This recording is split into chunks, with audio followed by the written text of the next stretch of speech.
আল্লাহ রাব্বুল আলামিন আমাদেরকে পৃথিবীতে একা একা ছেড়ে দেননি। পৃথিবীতে পাঠিয়ে দিয়ে আল্লাহ পাক আমাদেরকে আসমানি কিতাব দিয়েছেন। কি দিয়েছেন? প্রত্যেক যুগে যুগে আসমানি কিতাব এসেছে। তাওরাত, জাবুর, ইনজিল, কোরআন এসেছে। আগেকার আসমানি কিতাবগুলো কি এখন চলবে না চলবে না? আগেকার আসমানি কিতাবগুলো কি এখন চলবে না চলবে না? যখন থেকে নবী মুহাম্মদ সাল্লাল্লাহু আলাইহি ওয়াসাল্লাম নবী হয়েছেন এবং তার উপরে কোরআন নাজিল হয়েছে, এখান থেকে নিয়ে কিয়ামত পর্যন্ত অন্য কোনো আসমানি কিতাব কেউ মানলে কি চলবে না চলবে না? এ বিষয়ে নবী সাল্লাল্লাহু আলাইহি ওয়াসাল্লামের একটা হাদিস বলি, তারপর সামনে যাই। একদিন নবী সাল্লাল্লাহু আলাইহি ওয়াসাল্লামের সামনে ওমর রাদিয়াল্লাহু আনহু বসে আছেন। কে বসে আছেন? ওমর রাদিয়াল্লাহু আনহু নাম তো জানেন, ইসলামের দ্বিতীয় খলিফা। নবীজিকে বলছেন যে তাওরাতে কিছু সুন্দর কথা আছে ইয়া রাসূলুল্লাহ। এই কথা বা এই স্টেটমেন্ট শোনার সাথে সাথে নবী সাল্লাল্লাহু আলাইহি ওয়াসাল্লামের চোখ মুখ রাগে লাল হয়ে গেল। হাদিসটা মিশকাতে আছে। রাগে লাল হয়ে নবী সাল্লাল্লাহু আলাইহি ওয়াসাল্লাম বলছেন যে ইয়া ওমর, হে ওমর, তুমি আমার সামনে তাওরাত পড়ছো? জেনে রাখো, লাউ কানা মূসা হাইয়ান, যদি মূসা আলাইহিস সালাম এখন জীবিত থাকতো। তাওরাত কার উপর নাজিল হয়েছে? মূসা। তাওরাত পড়ছো আমার সামনে, তাওরাত যার উপর নাজিল হয়েছে সেই মূসা আলাইহিস সালাম যদি জীবিত থাকতো এখন, ফাত্তাবা'তুমুহু, আর তোমরা আমাকে বাদ দিয়ে তার অনুসরণ করতে, ওয়া তারাকতুমুনি, আমাকে ছেড়ে দিতে, লা দালালতুম আন সাওয়াইস সাবিল, তাহলে তোমরা অবশ্যই পথভ্রষ্ট হয়ে যেতে। তাওরাত পড়ছো, এখন যদি মূসা আলাইহিস সালামও জীবিত থাকতো আর তোমরা আমাকে বাদ দিয়ে নবী মূসার অনুসরণ করা শুরু করতে, তোমরা অবশ্যই জাহান্নামী হয়ে যেতে। লাউ কানা মূসা হাইয়ান, যদি মূসাও জীবিত থাকতো এখন, আবার যদি জীবিত করা হয় আলাইহিস সালাম, লাত্তাবা'নি, অবশ্যই তাকে আমার অনুসরণ করতে হবে। এটা কি বুঝতে পারছেন? এই কারণে শেষ জামানা যখন ঈসা ইবনে মারইয়াম আসবেন, তিনি নতুন কোনো শরীয়ত নিয়ে আসবেন না। কি নিয়ে আসবেন? তিনি মুহাম্মদ সাল্লাল্লাহু আলাইহি ওয়াসাল্লামের অনুকরণ রূপেই পৃথিবীতে আসবেন ইনশাআল্লাহ।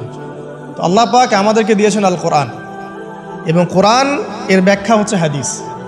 নবী সাল্লাল্লাহু আলাইহি ওয়াসাল্লাম বিদায় হজের ভাষণে বলেছেন, এই হাদিসটা খুব ভালো করে মনে রাখবেন। তিনি বলেছেন যে তারাকতু ফিকুম আমরাইন, আমি তোমাদের মাঝে মাত্র দুটা বস্তু ছেড়ে যাচ্ছি। কয়টা বস্তু? দুটা বস্তু। লান তাদিল্লু মা তামাসসাকতুম বিহিমা, তোমরা কোশ্চিনকালেও পথভ্রষ্ট হবে না যতদিন পর্যন্ত এই দুটাকে আঁকড়ে ধরে থাকবে। ঠিক আছে? তোমরা কোশ্চিনকালেও পথভ্রষ্ট হবে না যতদিন পর্যন্ত এই দুটাকে তোমরা শক্ত করে আঁকড়ে ধরে থাকবে। অন্য হাদিসে আছে দাঁতের মাড়ি দিয়ে কামড়ে থাকবে। আপনি সামনের দাঁত দিয়ে কিছু কামড়াতে গেলে কিন্তু টান দিলে ছিঁড়ে যাবে না? দাঁতের মাড়ি দিয়ে যদি শক্ত করে ধরেন, এত সহজে কিন্তু টান দিলে ছিঁড়বে না। এই জন্য নবীজি বলছেন সাল্লাল্লাহু আলাইহি ওয়াসাল্লাম, দাঁতের মাড়ি দিয়ে কামড়ে ধরে থাকবে কোরআন এবং সুন্নাহকে। সেই দুটো বস্তু কি? নবী সাল্লাল্লাহু আলাইহি ওয়াসাল্লাম বলছেন, একটা হচ্ছে কিতাব আল্লাহ, আল্লাহ পাকের কিতাব, মানে কি? আল কোরআন। ওয়া সুন্নতি নবীহি, মানে নবীর সুন্নাত, অর্থাৎ হাদিসগুলো। কোরআন এবং সুন্নাহ মিলে ইসলাম। এই ইসলামটাই হচ্ছে আল্লাহ রাব্বুল আলামিনের মনোনীত সর্বশেষ দিন, সর্বশেষ টেস্টিমেন্ট। মানে আদম আলাইহিস সালামও তো মুসলিম ছিলেন, নূহ আলাইহিস সালামও মুসলিম ছিলেন, ঈসা আলাইহিস সালাম, মূসা আলাইহিস সালাম, ইব্রাহিম আলাইহিস সালাম, এই যে লক্ষ লক্ষ নবী রাসূল, তারা মুসলিম ছিলেন না? সবাই মুসলিম ছিলেন, কিন্তু সর্বশেষ যে বিধিবিধানগুলো আল্লাহর পক্ষ থেকে এসেছে সেটা কি? কোরআন এবং সুন্নাহ এবং ইসলামের এই নতুন রূপটা, সর্বস্বীকৃত সর্বনতুন যে রূপটা, এটা কিয়ামত পর্যন্ত থাকবে ইনশাআল্লাহ। তো ইসলাম চির প্রাচীন এবং চির নতুন, চির আধুনিক। আমরা কি বুঝাতে পারছি? এখন এই ইসলামটা কি পরিবর্তনযোগ্য? উত্তর না। আল্লাহ পাক সূরা মাইদার 3 নম্বর আয়াতে বলছেন, আল ইয়াউমা আকমালতু লাকুম দীনাকুম ওয়া আতমামতু আলাইকুম নি'মাতি ওয়া রাদিতু লাকুমুল ইসলাম দীনান। আল্লাহ পাক বলছেন, আজকে আমি তোমাদের উপরে দ্বীন ইসলামকে পরিপূর্ণ করে দিলাম। পরিপূর্ণ করে দেওয়ার অর্থ হচ্ছে এখানে সংযোজন বিয়োজনের কোনো সুযোগ নাই। কেউ যদি বলে 5 ওয়াক্ত নামাজের জায়গায় 6 ওয়াক্ত বানাই দিব আমরা, ঠিক আছে? সুযোগ আছে? সুযোগ নাই। জাকাতের বিধানটা খুব কঠিন মনে হয়, জাকাতের নিসাবটা একটু কমাই দিব, পারবে? ইসলামের চুল পরিমাণ কিছু ঢোকানোর, বের করার কোনো সুযোগ নাই। কেন নাই? কারণ আল্লাহ পাক এই দিনটাকে পরিপূর্ণ করে দিয়েছে। আল ইয়াউমা আকমালতু লাকুম দীনাকুম, দিনটাকে কামেল করেছি। কামেল মানে, কামেল পাস মানে কি? সার্টিফিকেট পাইছে পরিপূর্ণ, তাই না? সার্টিফিকেট সব কিছু না, জ্ঞান সব কিছু। এবং এই জ্ঞান শুধুমাত্র বই পড়ে অর্জিত হবে এমনও নয়। জ্ঞান আসে কার পক্ষ থেকে? আল্লাহর পক্ষ থেকে। এটা মনে রাখবেন, জ্ঞান আল্লাহর পক্ষ থেকে আসে। হ্যাঁ, জ্ঞান কখন আসবে? যখন আপনি পরিশ্রম করবেন, আপনার পরিশ্রম আল্লাহ পাক দেখবেন, আপনি ধারাবাহিকভাবে লেগে থাকবেন, আল্লাহর কাছে বেশি বেশি দোয়া করবেন, পাপ ছেড়ে দিবেন, গুনাহ ছেড়ে দিবেন, গুনাহমুক্ত অন্তর নিয়ে আল্লাহর কাছে কান্নাকাটি করবেন, আল্লাহ পাক ইনশাআল্লাহ ইলম দান করবেন ইনশাআল্লাহ। ইমাম শাফি রাহিমাহুল্লাহ বলতেন যে আমি অনেক পড়ি কিন্তু ভুলে যাই। তার ওস্তাদ তাকে বললেন যে তুমি পাপ করা ছেড়ে দাও, যদি গুনাহ করতে থাকো তাহলে তোমার অন্তরে আল্লাহর নূর নাজিল হবে না। ঠিক আছে, গুনাহ মুক্ত অন্তর নিয়ে ইলম চর্চা করতে হয়। আল্লাহ পাক তৌফিক দান করুন। আমি আর ইলম অর্জন করে যদি অহংকার আর হিংসা চলে আসে তাহলে সেই ইলম হবে শয়তানের ইলম। শয়তান প্রচণ্ড আলেম ছিল, কিন্তু ইবলিস কি ছিল? আলেম ছিল। সে কিন্তু আলেম আর আবেদ ছিল, সে ইলম অনেক অর্জন করেছিল এবং আল্লাহ পাকের প্রচুর ইবাদত করত, কিন্তু তারপরেও কেন সে জাহান্নামী হলো? কারণ একটাই, আবা ওয়াস্তাকবারা, সে উদ্ধত হয়েছিল, অহংকার করেছিল। ইসলাম পরিপূর্ণ, এখানে সংযোজন বিয়োজনের কোনো সুযোগ নাই। এখন ইসলাম ছাড়া অন্য কোনো দিন মানলে কি হবে কিনা? আল্লাহ পাক সূরা আলী ইমরানের মধ্যেই বলছেন, ওয়ামাই ইয়াবতাগি গায়রাল ইসলামি দীনান ফালা ইউকবালা মিনহু, কেউ যদি ইসলাম ছাড়া, এই পরিপূর্ণ দিনটা ছাড়া অন্য কোনো জীবন ব্যবস্থা তালাশ করে, তার পক্ষ থেকে কশ্চিন কালেও কোনো আমল কবুল করা হবে না। এটা কার কথা? আল্লাহর কথা। একটা জায়গায় আমি ফোকাস করি যে দিন পালন করতে গিয়ে সবচেয়ে বড় চ্যালেঞ্জটা হচ্ছে, সেটা হচ্ছে আল্লাহকে পাওয়া। কি করা? যে আল্লাহর কাছ থেকে আমরা এসেছি, সেই আল্লাহকে দুনিয়াতে এবং আখিরাতে পাওয়া, এটাই চ্যালেঞ্জ। আল্লাহকে যে ব্যক্তি পেয়েছে সে দুনিয়ার সব পেয়ে গেছে। আল্লাহকে যে পায় নাই সে আসলে কিছুই পায় নাই, ইহকাল পরকালের কিছুই পায়নি। এখন আমরা আল্লাহকে পাবো কিভাবে? এটা বড় প্রশ্ন না? যে আল্লাহর কাছ থেকে, যে জান্নাত থেকে আমরা পৃথিবীতে চলে আসলাম, সেই জান্নাতে যেতে হলে তো আমাকে আল্লাহকে পেতে হবে। আল্লাহকে পেতে হলে আমার কি কি করণীয়? খুব শর্ট করে আমি কয়েকটা পয়েন্টস আপনাদেরকে শেয়ার করছি। 1 নাম্বার, আল্লাহকে পেতে হলে অবশ্যই তার নবী মুহাম্মদ সাল্লাল্লাহু আলাইহি ওয়াসাল্লামকে অনুসরণ করতে হবে। এছাড়া আল্লাহকে পাওয়ার দ্বিতীয় কোনো পথ নেই। আল্লাহকে পেতে হলে অবশ্যই তার নবী মুহাম্মদ সাল্লাল্লাহু আলাইহি ওয়াসাল্লামের আদর্শগুলো জীবনের প্রতিটা ক্ষেত্রে বাস্তবায়ন করতে হবে। চলাফেরা, ওঠা বসা, খাওয়া দাওয়া, ইস্তেঞ্জা করা, মুআমালাত, ব্যবসা বাণিজ্য, অর্থনীতি, সমাজ, রাষ্ট্র, সব ক্ষেত্রে আপনাকে মুহাম্মদ সাল্লাল্লাহু আলাইহি ওয়াসাল্লামের তরিকা, আদর্শটাকে ফলো করতে হবে। তাহলে আপনি আল্লাহকে পাবেন ইনশাআল্লাহ। যে ব্যক্তি আল্লাহকে পেয়েছে সে দুনিয়াও পেয়েছে, আখিরাতও পেয়েছে। যে আল্লাহকে পায় নাই, দুনিয়াও বরবাদ, আখিরাতও বরবাদ।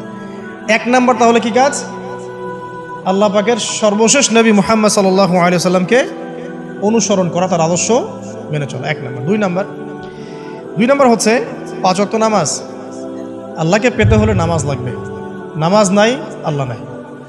ওয়াস্তাঈনু বিস-সাবরি ওয়াস-সালাহ, তোমরা সবর এবং সালাতের মধ্য দিয়ে আল্লাহর সাহায্য প্রার্থনা করো। আমরা এই জন্য নামাজে বলি ইয়াকা না'বুদু ওয়া ইয়াকা নাস্তাঈন, আমরা শুধু আপনারই ইবাদত করি এবং আপনার কাছেই সাহায্য প্রার্থনা করি। আল্লাহকে পেতে হলে নামাজের কোনো বিকল্প নাই।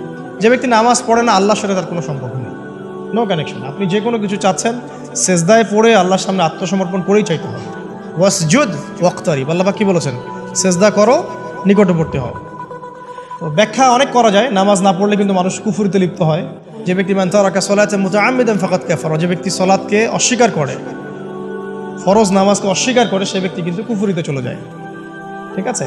তারপরে বাইনা রাজুলি ওয়া বাইনা শিরকি ওয়াল কুফরি তারকুস সালাহ, একজন মুমিন বান্দা এবং অমুসলিমদের মধ্যে পার্থক্যই নামাজ। নামাজের বিষয়ে অনেক কথা আমি আগেও বলেছি, আপনারা শুনেছেন, অন্য আলেমদের কাছেও শুনেছেন। এক বাক্যে নামাজ না পড়লে ইসলামের রশিটা কেটে যাবে। মুআয বিন জাবালকে নবী সাল্লাল্লাহু আলাইহি ওয়াসাল্লাম বলেছেন যে যদি মান তারাকা সালাতান মুতাআম্মিদান, কেউ যদি সালাতকে ইচ্ছা করে ছেড়ে দেয়, ফাকাদ বারিআত মিন জিম্মাতিল্লাহ, সে ব্যক্তি আল্লাহর জিম্মেদারি থেকে মুক্ত হয়ে যাবে। তার উপর আল্লাহর কোনো জিম্মাদারি নাই, আল্লাহর নিরাপত্তা, জিম্মাদারি থেকে সে মুক্ত। তো 5 ওয়াক্ত নামাজ আল্লাহ পাক আমাদের সবাইকে জামাতের সাথে পড়ার তৌফিক দান করুন। এর পাশাপাশি নফল নামাজ বাড়িয়ে দেওয়ার তৌফিক দান করুন এবং স্পেশালি তাহাজ্জুদের নামাজ যদি পারেন, 2 রাকাত হলেও নিয়মিত তাহাজ্জুদের নামাজ পড়ার তৌফিক আল্লাহ পাক আমাদেরকে দান করুন। আর নামাজের বাহ্যিকতা নিয়ে এত বেশি ঝগড়ায় যাবেন না। এখন আমরা যত ঝগড়া নামাজের বাহ্যিকতা নিয়ে, হাত বাঁধা, রফুল ইয়াদাইন, আমিন আর পায়ে পা, এগুলো নিয়ে ঝগড়া শেষ আছে? নাই। ইসলামের বিরোধী শক্তিরা হাত ভেঙে ফেলার পায়তারা করে ফেলেছে অলরেডি। হাতই না থাকলে আপনি বাঁধবেন কোথায়? মনে করেন আপনার হাতই নাই, বাঁধবেন কি উপরে না নিচে? এই হাত তো ভেঙে ফেলার পায়তারা করা হয়েছে। এখন আপনি পড়ে আছেন বাঁধার কোন জায়গায় বাঁধবেন সেটা নিয়ে, অথচ পুরো বৈশ্বিক চক্রান্ত মুসলিমদের বিরুদ্ধে হাতটাই ভেঙে ফেলে দিবে। তুই বাঁধবি কোথায় হাত? তারপর দেখব। এটা আমরা বুঝতে পারি না। এটা বোঝার জন্য যে জ্ঞান, ইলম, নূর দরকার, তা তো নাই আমাদের মধ্যে। এই জন্য আপোষের ঝগড়া নিয়ে পড়ে আছে। যে ছোটোখাটো যে ইখতিলাফি মাসআলাগুলো চলে আসছে দীর্ঘদিন থেকে, এগুলোর কোনো সমাধানে আসতে পারবে না কিন্তু কেউ। পক্ষে বিপক্ষে কথা চলতেই থাকবে কিয়ামত পর্যন্ত, ওইগুলো নিয়ে আমরা ব্যস্ত আছি। তো আমি রিকোয়েস্ট করব নামাজের আধ্যাত্মিকত্বের দিকে ফোকাস করেন। নামাজের আধ্যাত্মিকত্ব কি? আপনি আল্লাহর সামনে দাঁড়িয়েছেন, দুনিয়ার সাথে এখন আপনার কোনো সম্পর্ক নেই, আপনি এবং আল্লাহ, মাঝখানে কিছু নাই। নামাজে যা পড়ছেন, সূরা ফাতিহা, অন্যান্য সূরা, রুকু, তাসবিহ, সিজদা, তাশাহুদ, দুরূদ, অর্থ বোঝার চেষ্টা করেন এবং অর্থের দিকে ফোকাস করেন, আল্লাহকে পাবেন ইনশাআল্লাহ। সিজদায় রুকুতে যখন যাচ্ছেন, আপনি চিন্তা করেন যে আপনি মহাবিশ্বের মহা শক্তিধর আল্লাহ রাব্বুল আলামিনের সামনে মাথা নত করেছেন। আপনি চিন্তা করেন যে আল্লাহ আপনাকে দেখছেন। এখন যখনই মানুষ নামাজে দাঁড়ায়, আল্লাহ পাক তার দিকে দৃষ্টি নিবদ্ধ করেন, এবং যখন মানুষ এদিক ওদিক তাকানো শুরু করে নামাজে, আল্লাহ পাক মুখ ঘুরিয়ে নেন। হ্যাঁ, নামাজে ওই যে আমরা যে ডিজিটাল নামাজ পড়ি না, এখন ডিজিটাল মানে 4 রাকাত নামাজ 4 মিনিটে শেষ। এক রুকু করলে সেজদা পাওয়া যায় না, সেজদার তাসবিহ পড়লে আবার এদিকে দেখা যায় যে দ্বিতীয় সেজদায় চলে গেছে অলরেডি ওঠার আগে। অনেক ক্ষেত্রে ইমাম সাহেবরাও খুব দ্রুত নামাজ পড়ান, অনেক দ্রুত পড়ান। এত দ্রুত নামাজ পড়াবেন কেন? নামাজ জামাতে পড়লে সংক্ষিপ্ত করতে বলা হয়েছে, কিন্তু এত দ্রুত তো পড়তে বলা হয়নি। এখনও দেখবেন মক্কা মদিনায় গিয়ে নামাজ দেখবেন, মাশাআল্লাহ, নামাজটা তাদের মাশাআল্লাহ এটার প্রশংসা না করলে হকাদা হবে। নামাজটা অসাধারণ, ধীর স্থিরভাবে ফজরের নামাজ 20 মিনিট, 15 মিনিট, 20 মিনিট পড়াচ্ছে নামাজ, রিল্যাক্স। নামাজে দাঁড়ালে চমৎকার তেলাওয়াত হচ্ছে, আপনি ভুলে যাচ্ছেন নিজেকে। তেলাওয়াত হবে চমৎকার, এবং সবচেয়ে ভালো যিনি তেলাওয়াত করতে পারেন তাকে নামাজে দিতে হবে। রিল্যাক্সে নামাজ পড়বে। ক্ষেত্র বিশেষে আপনি শর্ট করতে পারেন, কিন্তু সবসময় কেন আমরা 4 রাকাত নামাজ 3 মিনিটে শেষ করে দিব? আবার নামাজের পর দোয়াটা হবে লম্বা, অথচ নামাজটাই ছিল দোয়া, নামাজটাই কিন্তু দোয়া। এখন সেজদায় আমরা যদি কান্নাকাটি করতে না শিখি, আল্লাহর সামনে আমি মাথা নত করেছি, এখানে নিজের মনের যত আবেগ, আকুতি, দোয়া, এগুলো আল্লাহর সামনে ঢেলে না দিতে পারি, এই দোয়া কালাম না শিখি, তাহলে তো নামাজের আধ্যাত্মিকত্ব অর্জন হলো না। সাহাবীরা কেমন করে নামাজ পড়তেন যে নামাজ পড়ার পরেও তাদের গা থেকে তীর বের করা যায়? কিভাবে তারা নামাজ পড়তেন? তাহলে নবী সাল্লাল্লাহু আলাইহি ওয়াসাল্লাম কিভাবে নামাজ পড়তেন যে নামাজ পড়ার ফলে তার পা মোবারক ফুলে যাইত? 1 রাকাতে তিনি 4 পারা কোরআন তেলাওয়াত করতে পারলেন কিভাবে? তো তাদের নামাজ আর আমাদের নামাজ, আল্লাহ রাব্বুল আলামিন তার রাসূলের মাধ্যমে একটা হাদিসে জানিয়েছেন যে এমনও অনেক নামাজি আছে, নাউযুবিল্লাহ, আল্লাহ পাক আমাদেরকে তাদের অন্তর্ভুক্ত না করুন, যে নামাজ পড়ার পরে আল্লাহ রাব্বুল আলামিন এই নামাজটাকে ওই নামাজের মুখের উপর নিক্ষেপ করে দেয়, তোমার নামাজের আমার কোনো দরকার নেই। আল্লাহ পাক আমাদেরকে হেফাজত করুন। ধীর স্থিরভাবে পড়েন, রিল্যাক্সে, তাড়াহুড়ার কিচ্ছু নাই। ওমা খালাকতুল জিন্না ওয়াল ইনসা ইল্লা লিয়াবুদুন, শুধুমাত্র আল্লাহর ইবাদত করার জন্যই তো পৃথিবীতে এসেছি। হোক না দোকানটা 5টা মিনিট পরে খুললে কি হবে?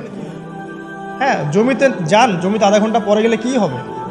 যে আল্লাহ পাক আপনাকে বাঁচিয়ে রাখতে পারেন, সে আল্লাহ পাক আল্লাহর পথে সময় দিলে আপনাকে অফুরন্ত রিজিকও তো দিতে পারেন না? আপনি আল্লাহর হয়ে যান, বাকি সব আল্লাহ আপনার দায়িত্ব নিয়ে নেবেন ইনশাআল্লাহ। আপনি নিজে আল্লাহর হয়ে যান, আপনার সব কিছু দায়িত্ব কে নিয়ে নেবে? আল্লাহ নিয়ে নেবে। আল্লাহ পাক আমাদেরকে ধীর স্থিরভাবে আধ্যাত্মিকত্ব অর্জন করে নামাজ পড়ার তৌফিক দান করুন, আমিন। দেখুন, আল্লাহকে পাওয়ার সবচেয়ে সেরা মাধ্যম কি? নামাজ। তার আগে বলেছি নবী সাল্লাল্লাহু আলাইহি ওয়াসাল্লামের অনুসরণ। আল্লাহকে পাওয়ার তৃতীয় একটা মাধ্যম বলে দিই আমি, সওম বা রোজা রাখা।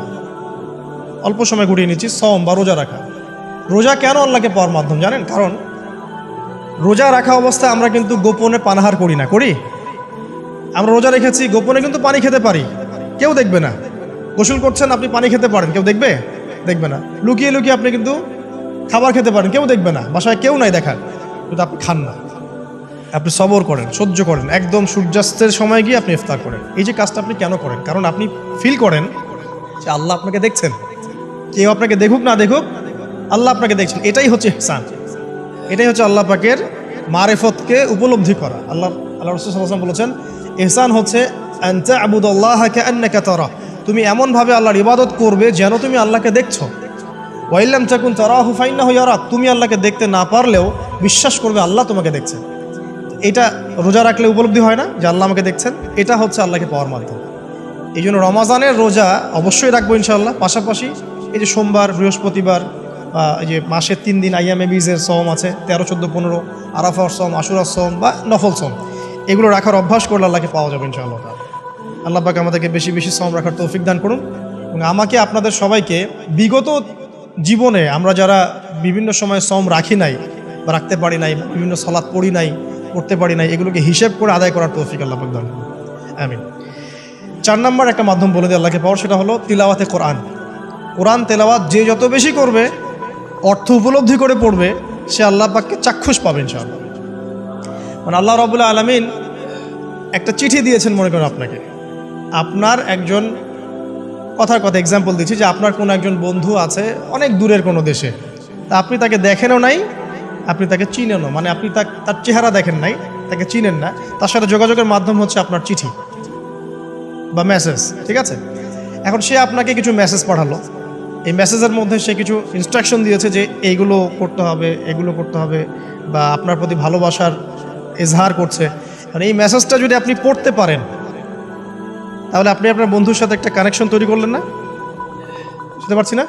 আচ্ছা, এখন সমস্যা হচ্ছে কি, আমরা ওই মেসেজটা পড়তেই পারি না।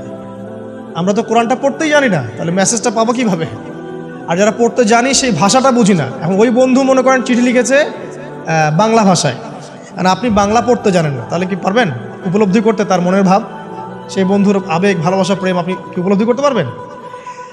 লিখেছে সে উর্দু দিয়ে বা ইংরেজিতে, আপনি ইংরেজি বোঝেন না, ইংরেজি লিখতে পারেন না, তাহলে কি আপনি তার চিঠি বুঝতে পারবেন? এখন আমরা যেহেতু আরবি বুঝি না, এই কারণে কোরআনের মধ্যে কি বলেছেন আল্লাহ রাব্বুল আলামিন আমরা উপলব্ধি করতে পারছি। আমি কি বুঝাতে পারছি? তো কোরআন শুধুমাত্র তিলাওয়াত করা যথেষ্ট নয়। তিলাওয়াত করলে আপনি প্রত্যেক হরফে 10 টাকা পাবেন, কোনো সমস্যা নাই, কিন্তু ওই মেসেজটাকে উপলব্ধি করতে হলে আপনার অর্থটা জানতে হবে।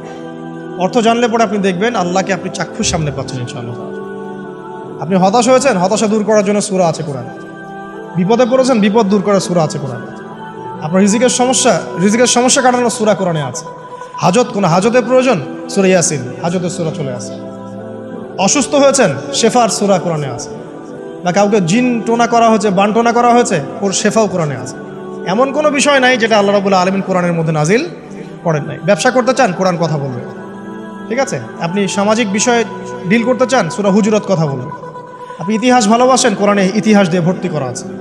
আপনি কাব্য ভালোবাসেন, কবিতা পড়তে ভালোবাসেন, কোরআনের মধ্যে কবিতা দিয়েও ভর্তি আছে। আর রহমান আল্লামাল কোরআন খালাকাল ইনসান, এখানে ছন্দ আছে না? প্রত্যেকটা ছন্দ, ওয়ান নাজমি ইযা হাওয়া মা দাল্লা সাহিবুকুম ওয়া মা গাওয়া ওয়া মা ইয়ানতিকু আনিল হাওয়া, ছন্দ আছে না? আপনি উপন্যাস ভালোবাসেন, কোরআনে অনেক উপন্যাস আছে। যা চান তাই পাবেন। এক কথায় আপনি আল্লাহকে পাবেন কোরআনের মধ্য দিয়ে। কোরআনের সাথে যার সম্পর্ক যত বেশি, আল্লাহর মারেফত সে তত বেশি পাবে ইনশাআল্লাহু আজ্জা ওয়া জাল। 4টা বলেছি না? 5 নম্বর হচ্ছে হজ ওমরা করা। হজ ওমরা আল্লাহ পাক আমাদের সবাইকে বেশি বেশি করার তৌফিক দেয়। হজ এবং ওমরা এমন কিছু কাজ আছে যে কাজগুলো সরাসরি আপনার সাথে আল্লাহ পাকে কানেকশন করা হবে। আরাফার মাঠে যাবেন, ওই মাঠে কি কিয়ামত হবে না? আল্লাহকে চিনতে পারবেন এখানেই।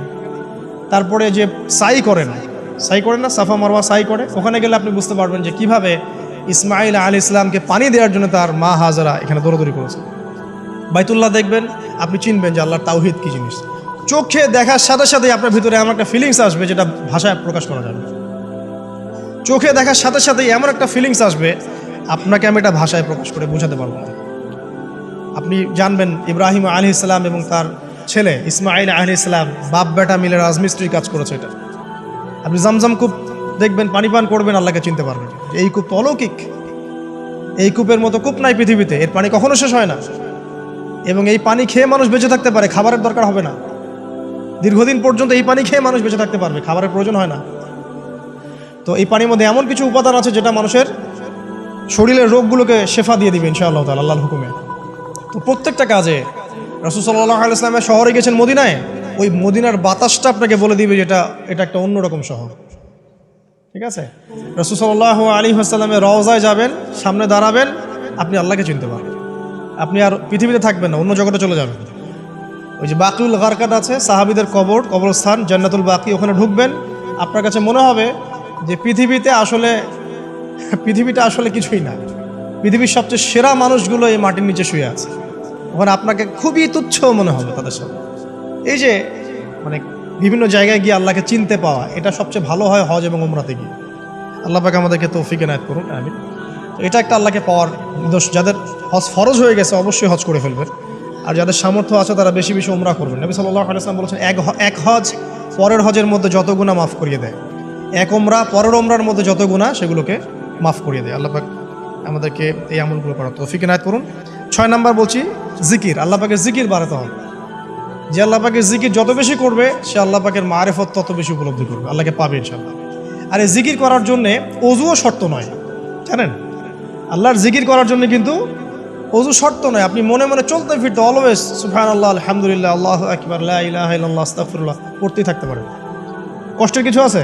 খালি জবান চলবে, খালি জবান চলবে। মাঠে কাজ করছেন, ওই যে লাঙল দিয়ে কাজ করছেন, সেচ দিচ্ছেন, আপনি পড়তে থাকবেন আস্তাগফিরুল্লাহ ওয়া আতুবু ইলাইহি, লা হাওলা ওয়ালা কুওয়াতা ইল্লা বিল্লাহ, সুবহানাল্লাহ, আলহামদুলিল্লাহ, লা ইলাহা ইল্লাল্লাহ, আল্লাহু আকবার। কোনো সমস্যা? কোনো সমস্যা নেই। রান্না বান্না করছে মেয়েরা, এটা করতে করতে পড়তে পারবে না?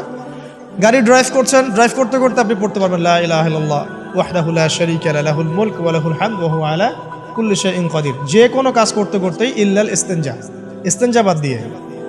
ইস্তিনজা কি জিনিস? প্রসাব পায়খানা। এই সময় এগুলো মুখ দিয়ে বলবেন না, দরকার নাই। আপনি এখানে এরপরে যে সময়গুলো আছে এগুলোতে আপনি জিকির বাড়াবেন। যে যত বেশি জিকির করবে তার কলব তত বেশি পরিচ্ছন্ন হবে। যার কলব যত পরিচ্ছন্ন আল্লাহর নূর তার কলবে তত বেশি আসবে, সে আল্লাহ পাকে তত কাছে পাবে ইনশাআল্লাহু আযজা ওয়া জাল। 7 নাম্বার, দোয়া ইস্তেগফার বাড়িয়ে দেয়া। আল্লাহর কাছে বেশি বেশি দোয়া করতে হবে। দোয়া বাড়িয়ে দেন। দোয়ার জন্য হুজুর ডাকতে হবে না, দোয়ার জন্য আমাকে ডেকে বাসায় খাওয়ানোরও দরকার নেই। আপনার দোয়ার জন্য আপনি যথেষ্ট। নামাজে দাঁড়ান, নামাজের সেজদায় দোয়া করেন। নফল নামাজ পড়েন, নফল নামাজের সেজদায় দোয়া করেন। নামাজের পরে হাত তুলে দোয়া করেন প্রয়োজনে। নামাজে সালাম ফেরানোর আগে দোয়া করেন। যে কোনো ভালো কাজ করেছেন তারপর দোয়া করেন, ঠিক আছে? কোরআন তেলাওয়াত করলেন, দোয়া করেন। তাহাজ্জুদের ওয়াক্তে দোয়া করেন। বৃষ্টি পড়ছে তখন দোয়া করেন, ঠিক আছে? মানে দোয়া কবুলের মোমেন্ট, সময়গুলো, আজান হয়েছে, আজান ইকামতের মাঝখানে দোয়া করেন। এই যে এখন খুতবা হচ্ছে, এই সময় দোয়া করেন, দোয়া কবুল হবে। দিনই মসজিদে বসেছেন, দোয়া করেন, দোয়া করতে থাকেন। মনে মনে যত বেশি আপনি দোয়া করতে পারবেন আল্লাহর কাছে ইনশাআল্লাহ আল্লাহকে আপনি তত কাছে পাবেন ইনশাআল্লাহ। এটা আল্লাহকে পাওয়ার অন্যতম মাধ্যম। এবং ইস্তেগফার, ইস্তেগফার মানে কি? তওবা করা। আস্তাগফিরুল্লাহাল্লাযী লা ইলাহা ইল্লা হুয়াল হাইয়ুল কাইয়ুম ওয়া আতুবু ইলাইহি। এটা বেশি বেশি পড়বেন। দিনে কমপক্ষে 70 বার বা 100 বার পড়ার চেষ্টা করবেন। আল্লাহ পাক তৌফিক দান করুন। কয়টা বলেছি ভাই? 7টা। আচ্ছা, 8 নাম্বার হচ্ছে সদকা করা। সদকা, দান সদাকা আল্লাহর কাছে খুব বেশি পছন্দের। দান সদকা করার জন্য সম্পদ লাগে না, আমার কথা শোনেন। দান সদকা করার জন্য সম্পদ লাগে না, কলিজা লাগে, মন লাগে। বহু বড় বড় মানুষ আছে দান সদকা করতে পারে না, কোটিপতি, জাকাত দেয় না, আছে না? আর বহু গরিব মানুষ ভ্যান চালায়, কৃষিকাজ করে, দেখবেন 100 টাকা দান করে দিল। মন থাকতে হয়, মন, কলিজা বড় থাকতে হয়। তো যাদের কলিজা বড়, মন বড়, তারা দান সদকা করতে পারবে ইনশাআল্লাহ। আর যার মন বড় সেখানেই তো আল্লাহ নূর আসবে। সংক্ষিপ্ত মনে কি, সংকীর্ণ মন আল্লাহ নূর কোত্থেকে আসবে? কথা বুঝতে পারেন নাই? তো দান সদকা বাড়ান। আপনি 1 টাকা দান করেন, 5 টাকা দান করেন, হালাল রিজিক থেকে 1 টাকা দান করেন, সেটা আল্লাহর কাছে অনেক বেশি পছন্দের। একটা হাদিসে নবী সাল্লাল্লাহু আলাইহি ওয়াসাল্লাম বলেছেন, হালাল উপার্জন থেকে আল্লাহর বান্দারা যখন একটা খেজুরও দান করে, আল্লাহ পাক সেই একটা খেজুরকে আস্তে আস্তে বড় করতে থাকেন, বড় করতে থাকেন, বড় করতে থাকেন। এটা এক পর্যায়ে পাহাড়ের সমান হয়ে যায়। এবং কিয়ামতের মাঠে মানুষ তার দান এবং সাদাকার যে ছায়া, এই ছায়ার নিচে অবস্থান করবে। আপনার বিপদ হয়েছে, দান সদকা করেন, বিপদ দূর হয়ে যাবে ইনশাআল্লাহ। জটিল কোনো রোগ হয়েছে, কোনো ডাক্তার ট্রিটমেন্ট করতে পারছে না, সদকা করেন, রোগ ভালো হয়ে যেতে পারে ইনশাআল্লাহ। সদকার ব্যাপক ফজিলত আছে। সদাকা, দান সদাকা, দোয়া, এগুলো তাকদিরের যে বিপদ আপদগুলো আছে না, ঝুলে আছে, আমাদের তাকদিরে বিপদ আছে না অনেক, এগুলোকেও সরিয়ে দিতে পারে আল্লাহ। এই শক্তি আছে দোয়া এবং দান সদকার মধ্যে। আল্লাহ পাক আমাদেরকে বেশি বেশি সদাকা করার তৌফিক দান করুন, আমিন। আর সদাকা নফল না করতে পারলেও কমপক্ষে ফরজ জাকাতটুকু দিবেন, ফরজ জাকাতটুকু দিবেন। কারণ জাকাত, সদকা এবং ব্যবসা এগুলো হচ্ছে ইসলামিক অর্থনীতির মূল ভিত্তি, এর সাথে কৃষিকাজ। আর দুটো বলে শেষ করে দেই। 9 নম্বর হচ্ছে আমর বিল মারুফ এবং নাহি আনিল মুনকারের কাজ করা, মানে সৎ কাজের আদেশ করা, মানুষকে অসৎ কাজে নিষেধ করা। এই কাজটা যে যত বেশি করবে সে তত বড় ব্যবসায়ী। কারণ কি, আপনার দাওয়াতে, আপনার লেকচার শুনে, আপনার বই পড়ে, আপনার নসিহত শুনে যদি একটা মানুষও দিনের পথে ফিরে আসে, ওই একটা মানুষের সারা জীবনের যে নেক কাজ, এই সমস্ত নেক কাজের একটা অংশ আপনি পাবেন। আবার আপনি কাউকে অন্যায় থেকে বারণ করেছেন, আপনার দাওয়াত শুনে কেউ সিগারেট ছেড়ে দিয়েছে, মাদক ছেড়ে দিয়েছে, জেনা ছেড়ে দিয়েছে, পণ ছেড়ে দিয়েছে, বা হারাম সুদ ছেড়ে দিয়েছে, ওই মানুষটা এখন সারা জীবন যত ভালো কাজ করবে, এই পুরো ভালো কাজের একটা অংশ আপনি পাবেন ইনশাআল্লাহ। এর চেয়ে বড় কিন্তু কোনো ব্যবসা নাই। এই কাজটা করলে আল্লাহ পাকের রহমত নেমে আসে, আর এই কাজটা ছেড়ে দিলে আল্লাহ পাকের গজব নেমে আসবে। যখন মানুষ ন্যায়ের আদেশ এবং অন্যায় নিষেধ ছেড়ে দিবে, আল্লাহর গজব নেমে আসবে। আর মানুষ যত বেশি সৎ কাজে আদেশ করবে, অসৎ কাজে নিষেধ করবে, আল্লাহর রহমত তত কাছে আসবে ইনশাআল্লাহ। আল্লাহকে পাওয়া যাবে ইনশাআল্লাহ তাআলা। আল্লাহ পাক আমাদেরকে তৌফিক এনায়েত করুন। আর সর্বশেষ একটা বলে শেষ করে দেই, সেটা হলো যে আল্লাহর দিনের খেদমত করা বা দিনের কল্যাণে নিজেকে নিয়োজিত রাখা। আল্লাহর দিনের খেদমত করা বা দিনের কল্যাণে নিজেকে নিয়োজিত করলে আল্লাহ পাককে পাওয়া যাবে ইনশাআল্লাহ। এই পৃথিবীতে আল্লাহ পাকের সবচেয়ে গুরুত্বপূর্ণ জিনিসটা কি? নিয়ামতটা কি? আল্লাহর দিন না? এই দিন ছাড়া কি পৃথিবীতে আর কিছু আছে? একটা হাদিসে আসছে যে পুরো পৃথিবীটাই তো অভিশপ্ত। পুরো পৃথিবীটা কি? অভিশপ্ত। শুধুমাত্র দিনের এলেম অর্জনের জায়গা ছাড়া, তালেবে এলেমদের জায়গা ছাড়া, দিনী মাহফিলগুলো ছাড়া, যেখানে নামাজ হয় এই জায়গাগুলো ছাড়া বাকি সব অভিশপ্ত জায়গা। তো এখানে পৃথিবীতে সবচেয়ে গুরুত্বপূর্ণ এবং ইম্পর্টেন্ট আল্লাহর কাছে প্রিয় জিনিসটা কি? আল্লাহর দিন। তো আল্লাহর সেই প্রিয় জিনিসটাকে যারা এগিয়ে নেওয়ার চেষ্টা করবে, সেই দিনের খেদমত করার চেষ্টা করবে, দিনের জন্য একটা মসজিদ করা, একটা মাদ্রাসা করা, হ্যাঁ, একটা ভালো কোনো প্রকল্প করার চেষ্টা করবে, আল্লাহ পাক কি তাদেরকে রক্ষণাবেক্ষণ করবেন না?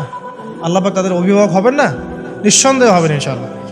এবং ইনশাআল্লাহ তাআলা তারা পৃথিবীতেও সফল হবে, পরকালেও ইনশাআল্লাহ তাআলা সাফল্যের চাদর তাদেরকে আঁকড়ে ধরবে ইনশাআল্লাহ তাআলা। আল্লাহ রাব্বুল আলামিন আমরা সবাইকে এই দুনিয়াতে আল্লাহকে পাওয়ার তৌফিক দান করুন, এবং যে কাজগুলো করলে পরে আল্লাহকে পাওয়া যায় সেই কাজগুলো বেশি বেশি করে করার তৌফিক আল্লাহ পাক দান করুন। এবং পরকাল আল্লাহ রাব্বুল আলামিন আমাদের গুনাহগুলোকে মাফ করে আল্লাহর রহমতের চাদরে আমাদেরকে আবৃত করে নিন। আল্লাহুম্মা আমিন। আকুলু কওলি হাযা আস্তাগফিরুল্লাহ লি ওয়া লাকুম ওয়া লিসাইরিল মুসলিমিন। বারাকাল্লাহু লানা ওয়া লাকুম বিল আয়াতিল হাকীম। ইন্নাহু তাআলা জাওয়াদুন কারীম ওয়া রাউফুর রহিম।